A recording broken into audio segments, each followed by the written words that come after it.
우리가 인생을 살아가면서 삶 속에서 일어나는 모든 일들을 다 이해할 수 있을까요? 아마도 이해하지 못할 것입니다. 왜냐하면 우리 삶의 현실에는 부조리하고 부당하며 납득할 수 없는 일들이 너무나 많이 있기 때문입니다. 직장에서 당하는 부당한 일도 있습니다. 부당하게 취급받기도 하고 해고당하는 일들이 있죠. 가정이나 학교에서 겪는 부조리한 일들도 있습니다. 특별히 우리같이 남의 땅에 와서 이민을 사는 사람들의 경우는 눈에 보이지 않는 사회적인 차별과 납득할 수 없는 억울한 상황들을 얼마든지 겪을 수가 있습니다. 그러할지라도 우리는 이 부조리한 현실을 보면서 좌절한다든가 실족해서는 아니 됩니다. 왜냐하면 이 모든 것 뒤에 하나님이 계시기 때문입니다.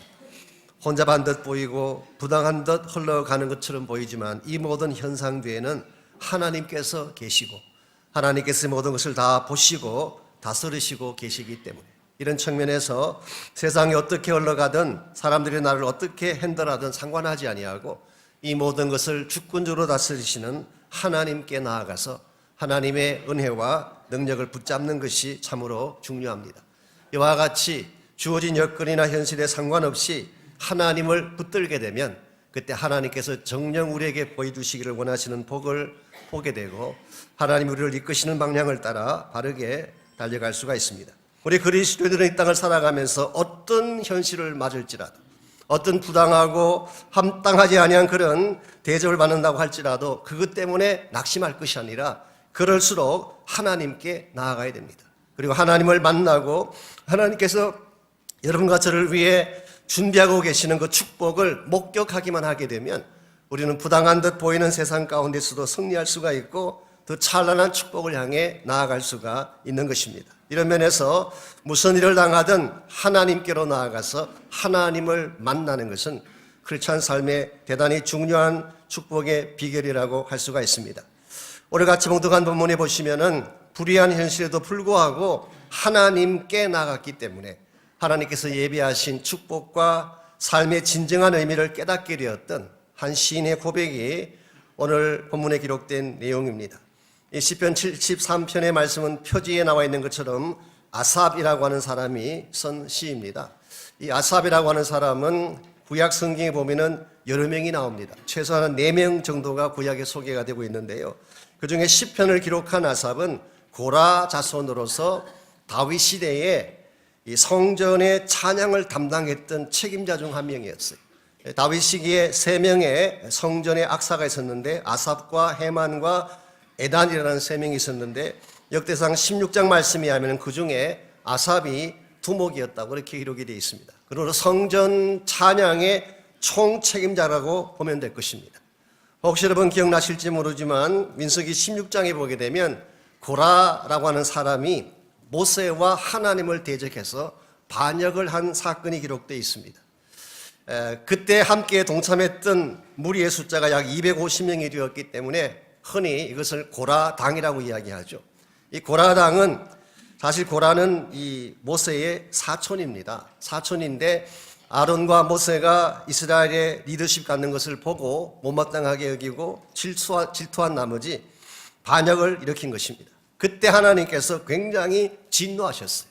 이것은 모세에 대해서 against한 것이 아니라 하나님을 대적한 것으로 보았기 때문에 그래서 땅이 갈라지고 그 속에 사람들이 침몰당하게 되고 땅에서 불이 솟아나와서 모든 자들을 다 죽게 하게 한 사건이 민수기 16장에 기록이 되어 있습니다. 이런 면에서 고라의 자손이라고 하는 이 사람들은 엄격하게 말하면 반역자의 후손입니다. 우리 한국식으로 표현하자면 역적의 후손들이라고 부르습니다. 결코 명예로운 후손들이 아니었습니다. 아마 한국 사회 같았으면 멸족을 당해도 마땅할 그런 사람들인데 하나님은 이들에게 긍휼을 베풀어 주셔서 그 고라의 자손들에게 3가지 중요한 사역을 맡기셨습니다. 첫 번째가 성전 문지기로 사용해 주셨어요. 성전을 드나들게 하는데 책임자가 되게 한 것입니다. 두 번째는 빵 굽는 자로 쓰임받겠습니다. 여기서 빵을 굽는다고 하는 것은 요리사가 됐다 그런 뜻이 아니라 성전에는 진설병이라고 하는 빵을 날 구워서 올려야 됩니다. 그러므로 굉장히 신령하고 중요한 일이죠. 그리고 세 번째로 허락하신 것이 찬송하는 자. 이게 찬송하는 자로 그 후손들을 세워주신 것입니다. 그래서 오늘 말씀 속에 등장하는 아삽은 그 중에서 찬송하는 고라의 후손 중에 한 명이라고 보면 됩니다. 이런 측면에서 우리가 한번 생각해 보면 고라라고 하는 사람은 하나님의 특별한 은총을 입은 케이스라고 부를 수가 있습니다. 역적의 후손이고 반역자의 후손임에도 불구하고 가장 가까이서 하나님을 예배하고 찬양하는 일에 사용해 주셨기 때문에 어떤 면에서 여러분과 저도 이 케이스가 아닌가요? 우리들도 다 좋은 후손은 아닙니다. 아담의 후손이고 범죄하고 하나님을 거역했던 반역자들의 후손이죠. 그래도 불구하고 하나님께서는 예수님 때문에 여러분과 저를 구원하셔서 가장 하나님 가까이서 찬양하는 자들로 세워주셨어요. 이게 얼마나 놀라운 은혜인지. 그래서 오늘 말씀 속에 보면은 이 아삽이라고 하는 사람은 시편 전체에서 12편의 시를 기록했는데 특별히 오늘 기록한 이 73편의 말씀은 하나님을 대변하고 하나님을 디펜드하기 위해서 기록한 시로 알려져 있습니다. 좀 어려운 단어이긴 하지만 이것을 신정론이라 그러는데요. theodic라고 합니다. theodicy, theodic라는 단어로 쓰는데 이것은 악의 존재 속에서 하나님의 선하심을 디펜드하는 신학을 theodicy, 신정론이라고 부릅니다. 영어로 표현하면 to defend the goodness of God in the midst of the evil. 악한 것들 가운데서 하나님의 선하심을 디펜드하는 것. 그래서 오늘 시편 73편을 보면 전체를 두 파트로 나눌 수가 있습니다. 첫 번째 파트가 1절에서 16절까지인데요. 여기서는 악한 현실 속에서 시인이 겪고 있는 고통을 표현하고 있죠. 두 번째 파트가 방금 같이 읽었던 17절에서 28절인데 이 본문에서는 그 속에 나타난 하나님의 선하심을 노래하고 있습니다.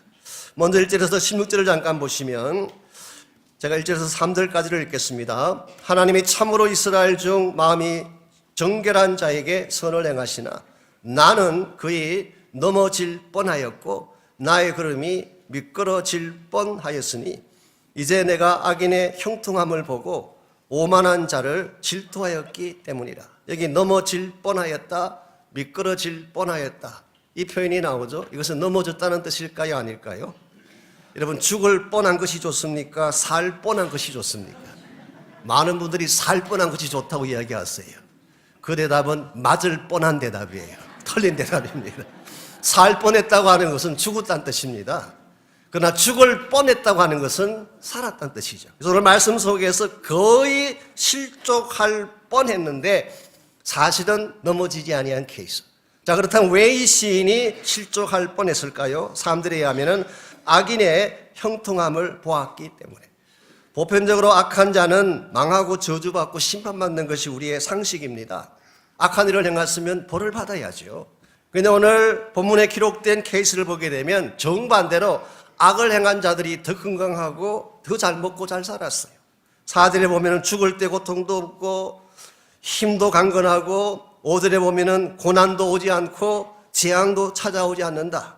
7절에 보니까 살은 더 찌고 원하는 것보다 더 많은 소득을 얻고 11절에 보면은 심지어 이 사람들이 하나님을 무시하고 멸시했음에도 불구하고 오히려 마음은 평안하고 재물은 더 불어났다고 그렇게 기록하고 있습니다. 이와 같이 악한 자들이 망하는 것이 아니라 오히려 더 형통하고 잘 되는 모습을 지켜본 시인의 마음속에 좌절감이 찾아온 것입니다. 그게 바로 13절에 기록된 것입니다. 13절 말씀 보시면 내가 내 마음을 깨끗하게 하며 내 손을 씻어 무죄하다 한 것이 실로 헛되도다. 내가 그동안 하나님을 섬기기 위해서 마음을 깨끗하게 하고 부도덕한 일들을 행치 아니하고 정결한 손으로 거룩한 그러한 삶으로 살아온 나의 삶이 의미가 없다는 뜻이에요. 내가 하나님 믿고 정결하게 깨끗하게 살아왔는데 이게 무슨 의미가 있나? 무슨 소용이 있나? 이와 같은 표현 속에 이 시인이 가지고 있는 좌절감과 허무감을 느낄 수 있습니다. 그 결과 16절에 보게 되면 7절 마지막 부분에 보시면은 생각한 적 그것이 내게 심한 고통이 되었다고 했어요. 어떤 번역을 봤더니 It's too painful for me. 나에게 너무너무 견딜 수 없는 아픔이 되었다. 그렇게 표현을 하고 있습니다. 여러분과 저의 삶 가운데 이와 같은 것을 느낄 때가 있을 거예요. 열심히 교회 가서 섬기고 기도하고 봉사하고 선교했는데 열심히 하나님 믿는 사람들은 가난합니다. 질병에 걸리기도 하고 정말 뼈 빠지게 노력하고 일해서 겨우 돈 벌어도 먹고 살기가 쉽지 아니한데 악하게 사는 사람들은 떵떵거리고 잘 살아요. 잘 먹고 잘 삽니다. 건강합니다. 이와 같은 모습을 볼 때 과연 내가 예수 믿는 게 무슨 의미가 있나?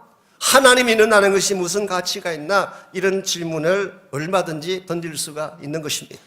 이와 같이 악한 자들의 형통을 보며 그들의 잘되는 모습 보면서 고통과 좌절을 느꼈던 이 시인이 17절 말씀에서 큰 반전이 일어나는 것을 볼 수가 있습니다. 17절 볼까요? 하나님의 성소에 들어갈 때에야 그들의 종말을 내가 깨닫게 되었습니다. 자, 지금까지 세상만 볼 때에 사람들의 형태만 볼 때는 마음이 상하고 허무하게 느껴졌는데 어느 순간 하나님이 계시는 성소에 들어간 것입니다. 여기서 성소라고 표현된 것은 sanctuary입니다. maybe 지성소를 의미할 가능성이 있습니다. 즉 하나님께서 계시는 하나님의 그 존전 앞에 서게 되는 순간 비로소 깨닫게 된 사실이 있었다. 악한 자들을 하나님이 어떻게 다루실지를 깨달은 것입니다. New Living Translation에 보니까 27절의 마지막 부분을 이렇게 번역했어요. I finally understood the destiny of the wicked. 악한 자들의 운명을 내가 비로소 깨닫게 되고 알게 되었다. 여러분들, 우리가 성소에 들어가서 하나님을 만나게 될 때까지는 우리 인생의 실체를 알 수가 없습니다. 껍데기만 보는 것입니다. 주어진 현실만 보고 잘 산다, 못 산다 평가하는 것입니다. 인생에 주어지는 현상만 보고 행복하다, 불행하다 그렇게 말하는 것입니다. 세상 사람들이 평가하는 평가의 기준에 따라서 좌절되기도 하고 상처받기도 하고 힘들어하기도 하는 것입니다. 이와 같은 모든 것들은 진짜를 본 게 아니에요. 성소에 들어가서 하나님을 만나는 순간 눈이 뜨지게 됩니다. 그때 진짜 우리가 보아야 될 삶의 진실을 목격하게 되는 것이죠. 이것이 신앙의 놀라운 측면입니다. 정말 성소에 들어가서 하나님을 진실로 만나는 체험, 이것이 주어지지 아니하면 여러분의 인생의 참 의미는 발견될 수가 없고 여러분 여전히 수락을 행하며 혼란해하며 달려갈 수밖에 없습니다.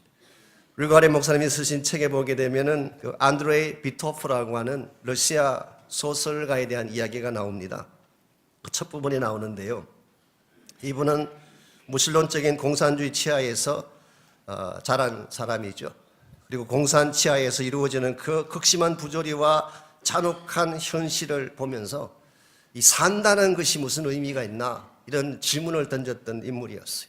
여러분 공산주의가 어떤 체제인지 아시죠? 합리적이라는 것이 없습니다. 죽이고 처형하고 이건 인간으로서 설명할 수 없는 그와 같은 잔혹한 일들이 벌어지는 세계가 공산주의 국가입니다. 이와 같은 것을 목격했던 이 안드레이 비토프가 27살 되던 해에 레닌그라드라고 하는, 요즘은 이름이 바뀌었습니다. 세인트 피터스버그라고 바뀌었는데요. 그래서 지하철을 타고 가다가 누가 붙여놓았는지 한 개의 글귀를, 그 열차에 붙어있는 글귀를 보게 됩니다. 이걸 번역하면 영어로 이렇게 번역할 수 있는 글귀였어요. Without God, life doesn't make sense. 하나님이 없다면 life doesn't make sense. 하나님이 없다면 삶은 아무런 의미가 없다. 만약 하나님이 계시지 않는다면 이 고통스러운 현실을 버텨야 될 이유가 과연 무엇인가? 만약 하나님이 계시지 않는다면 이 부조리한 삶을 통과해서 끝까지 살아가야 될 이유가 무엇인가? Without God, life doesn't make any sense.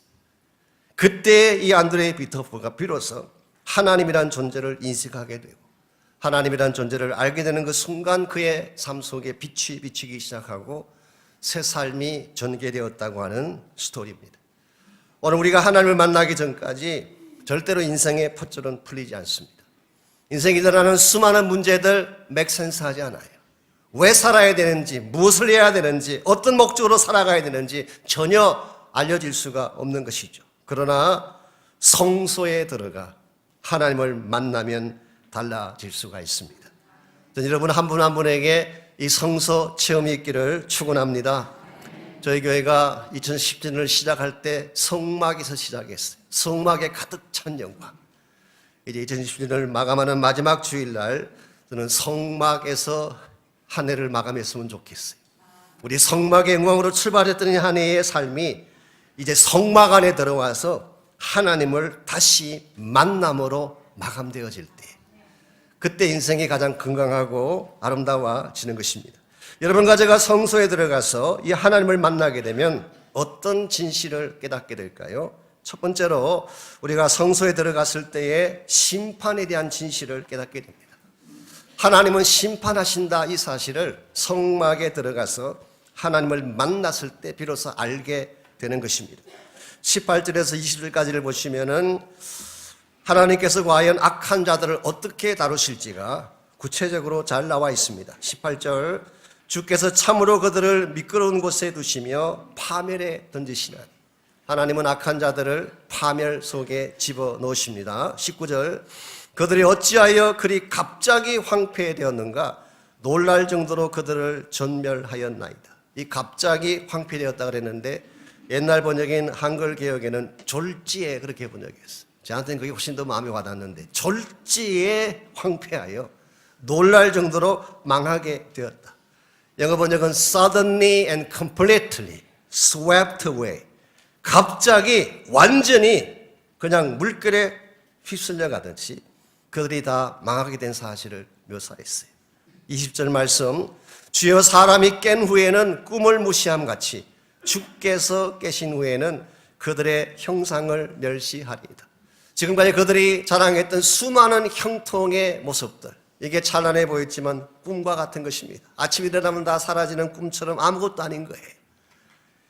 주님이 깨신 후에는 그들의 자랑이 다 소멸되어지고 그들을 기다리고 있는 것은 심판밖에 없음을 설명하고 있습니다. 하나님이 악한 자들을 그냥 두시는 게 아니에요. 하나님의 때까지 기다리시는 것뿐이에요. 하나님이 잠에서 깨어나실 때가 되면, 하나님이 등장하실 때가 되면 하나님 반드시 부당한 이 세상을 심판하십니다. 다스리고 공의로 심판해서 악한 자들은 악한 벌을 받도록 하나님께서는 반드시 처리하실 것입니다. 이런 측면에서 혹시라도 악인의 형통 때문에, 악한 자들이 잘 되는 것 때문에 고민하는 분이 계신다면 성경 보셔도 돼요. 하나님이 알아서 하실 거예요. 염려하지 마세요.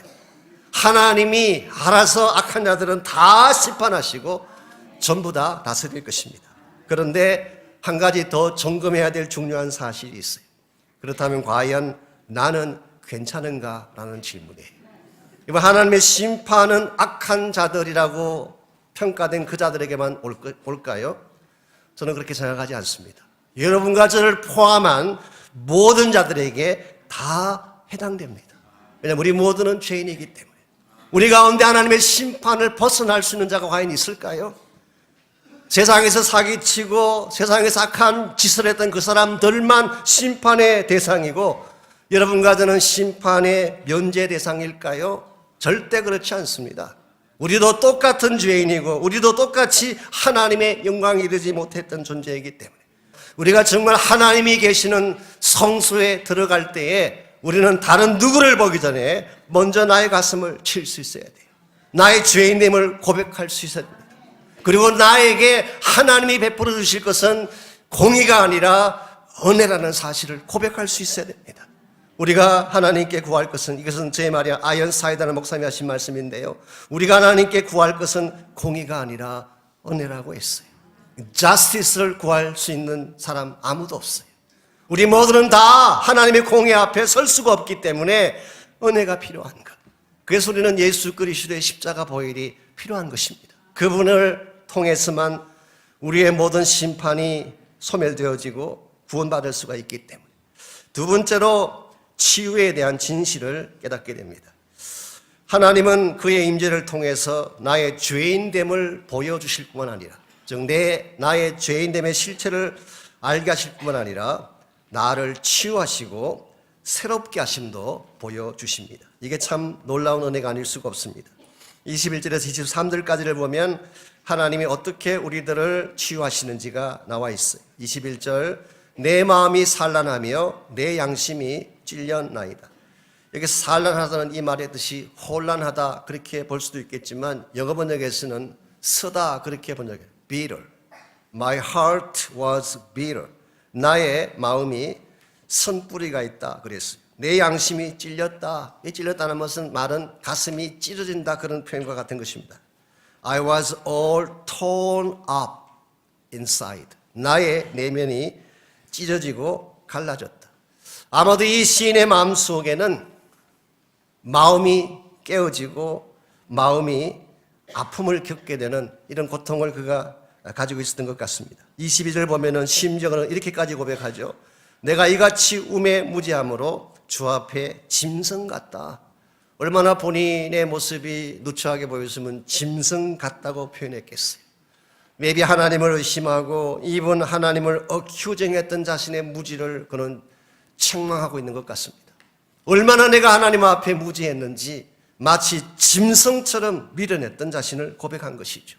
이와 같이 가슴에 선뿌리가 있고 가슴이 찢어지는 아픔이 있고 우매하고 밀어내서 짐승처럼 행하였던 시인이지만 23절 볼까요? 내가 항상 주와 함께하니 주께서 내 오른손을 붙드셨습니다. 이와 같이 상처를 가진 자, 이와 같이 부족하고 무지함을 가진 자이지만 주님이 나와 함께 하시고 주님이 오른손으로 나를 붙드셨다고 고백합니다. 여기서 오른손으로 붙들었다는 이 말의 뜻은 사랑으로 붙잡아 주셨다 그런 뜻입니다. 그래서 페이트릭이라고 하는 주석가는 23절을 다음과 같이 번역을 했어요. 이와 같은 나의 어리석음에도 불구하고 나는 주의 인자하심 속에 있나이다. 이것이 하나님 여러분과 저를 치료하시는 첫 번째 방법이에요. 우리는 깨어지고 부서졌지만 하나님은 1차적으로 사랑으로 만져주십니다. 이 사랑의 터치, 이것이 하나님 치유의 첫 단계예요. 그러나 여기서 멈추지 않고 24절을 볼까요? 주의 교훈으로 나를 인도하신다. 하나님은 사랑으로 나를 만지실 뿐만 아니라 주님의 말씀으로 나를 만져주시는 것입니다. 위로하는 것으로 끝나는 것이 아니라 주의 말씀으로 나를 타치해 주셔서 그 결과 25절 26절 마침내 다음과 같은 찬양을 터뜨리게 하십니다. 하늘에서는 주 외에 누가 내게 있으리요 땅에서는 주밖에 내가 사모할 리 없나이다. 내 육체와 마음은 쇠약하나 하나님은 내 마음의 반석이시요 영원한 분깃이시라. 여기서 비로소 이 시인은 하나님 한 분만이 절대적인 하나님이요 내가 사모해야 될 대상이 있다면 오직 한 분 하나님밖에 없음을 고백하고 있습니다. 여기에서 우리는 이 시인이 아픔과 상처의 상태에서 말씀으로 고침받은 후에 그 10년 가운데 하나님의 영이신 성령이 충만하게 임하셔서 마침내 하나님을 노래하고 찬양하는 장면을 목격할 수가 있습니다. 이게 오늘 성경이 우리에게 보여주고 있는 하나님의 치유예요. 단순히 고통을 없게 하는 것이 아닙니다. 단순히 삶의 어떤 부분을 약간 수정해 주는 정도가 아니에요. 내 마음속에 하나님으로 가득 차게 해서 찬양과 경배가 터져나오게 하는 것. 이게 진정한 차원의 회복이고 진정한 차원의 치유라고 말할 수가 있습니다. 오늘 여러분과 저의 삶 가운데도 여러 가지 많은 아픔이나 고통들이 있을 것입니다. 사람들이 나에게 안겨주는 상처도 있고 환경이나 여건들이 나에게 안겨주는 어려움도 있을 것입니다. 여러분 이와 같이 나를 짓누르는 나를 찌르는 가시나 상처들이 주어졌을 때 이걸 여러분들은 어떻게 핸들하시는지 원망한다고 될까요? 혹은 사회 불의에 대해서 항거하고 대어든다고 문제가 떠나갈까요? 그것만으로 충분하지 않습니다. 오늘 많은 사람들이 나에게 주어지는 아픔을 바르게 핸들하지 못하기 때문에 심지어는 자기 목숨을 끊는 케이스도 보게 돼요. 특히 한국에 보게 되면 유명한 탤런트나 가수들이 그런 일을 많이 하잖아요. 얼마 전에도 종현인가 하는 형제가 목숨을 끊지 않았습니까? 저는 그 모든 디테일한 내용은 모르지만 그가 남겼던 뉴스에 이런 글귀가 나옵니다. 난 속에서부터 고장이 났다. 천천히 날 갉아먹던 우울은 결국 나를 집어삼켰고 난 그걸 이길 수 없었다. 이런 고백을 적었어요. 외형은 참 화려해 보였는데 가면 많은 사람들이 환호하며 박수를 받았는데 자기의 심령 가운데는 서서히 갉아먹어가는 마음의 질병이 있었다는 거예요. 이와 같은 마음의 질병을 단순한 위로만으로 치유가 되겠습니까? 의지를 가지고 끊는다고 되겠어요? 이와 같은 마음의 질병은 성소로 나갈 때 치유가 가능합니다. 하나님을 만나야 됩니다. 성령의 타치를 받고 말씀의 타치를 받고 하나님의 사랑을 경험하게 될 때 하나님이 이와 같이 깨어진 우리를 서서히 회복하셔서 하나님의 영광이 되게 하고 건강하고 존귀한 존재로 만들어 가시는 것입니다. 마지막 세 번째로 우리가 성소에 들어갔을 때 비로소 알게 되는 것이 진정한 축복이 무엇인가를 알게 되는 것입니다. 축복의 진실을 깨닫게 되는 것. 28절 말씀 보시면 오늘 이 시편의 결론이면서 진정한 차원의 축복이 무엇인가에 대한 데피니션이 28절에 기록이 되어 있습니다. 하나님께 가까이함이 내게 복이라. 내가 주 여호와를 나의 피난처로 삼아 주의 모든 행적을 전파하리이다. 하나님께 가까이함이 나의 복이라. 오늘 본문에서 시편은 돈 많이 버는 것이 복이라고 말하고 있지 않습니다. 출세하고 성공하는 것이 복이라고 말하고 있지 않습니다. 큰 부동산 구입하고 떵떵거리며 사는 것이 복이라고 말하고 있지 않습니다. 하나님께 나아가는 것이 That's my blessing. 이것이 나의 복이라고 말합니다. 왜 이와 같은 고백을 했을까요? 하나님 한 분을 만나면 모든 것을 가질 수 있기 때문에. 오늘 많은 분들이 이 사실을 잘 모르세요. 여러분, 세상 성공이나 세상 물질적인 부라고 하는 것이 영원한 것일까요? 여러 차례 말씀드린 것처럼 일시적입니다. 가변적입니다. 더 정확하게 표현하면 내가 소유한 것 중에 내가 이 세상 떠날 때 가져갈 것 한 개도 없어. 다 놓고 가야 돼요. 이건 진정한 차원의 블레싱이 아닙니다. 일시적인 거예요. 가변적인 거예요. 그런데 하나님은 그렇지 않습니다. 나와 영원히 계실 분일 뿐만 아니라 내가 필요로 하는 모든 것들을 충분하게 공급할 수 있는 모든 복의 근원 되시는 하나님. 그분 안에 물질의 축복도 있고 권세도 있고 능력도 있고 국이나 영화도 물론 있습니다. 그러나 그분 안에 참된 차원의 생명이 있고 기쁨이 있고 평안이 있고 영원한 우리의 본향이 그분 안에 있기 때문에 우리가 그분을 만나게 될 때까지 우리는 진정한 차원의 복을 누릴 수가 없습니다. 우리가 만일 일평생 동안 하나님 앞에 간구해야 될 한 가지 가장 중요한 기도 제목이 있다면 하나님 자신을 구하는 것입니다. 하나님이 내 인생의 최고의 복인 것을 선포할 때 여러분이 엉뚱한 세상적인 것에 얽매이지 아니하고 바른 목적과 가치를 향해 달려갈 수 있습니다. 시편 16편에 보게 되면 다윗은 어떤 고백을 했나요? 주 밖에는 나의 복이 없습니다. 다윗만큼 가진 것이 많은 자가 어디 있어요? 왕권을 가지고 물질을 가지고 온 이스라엘 영광을 다 소유한 자지만 다윗에게서 다른 것은 아무 가치가 없어요. 주 밖에는 나의 복이 없습니다. 이 고백이 있을 때에 우리가 하나님의 자녀답게 살아갈 수가 있고 설사 현실이 우리를 속이고 납득할 수 없는 부주의한 일들이 우리 삶 가운데 가득 넘쳐난다고 할지라도 우리는 그게 연연하지 아니하고 기쁨 가운데에 바른 삶의 의미를 찾아 하나님의 목적을 향해 바르게 달려갈 수가 있습니다.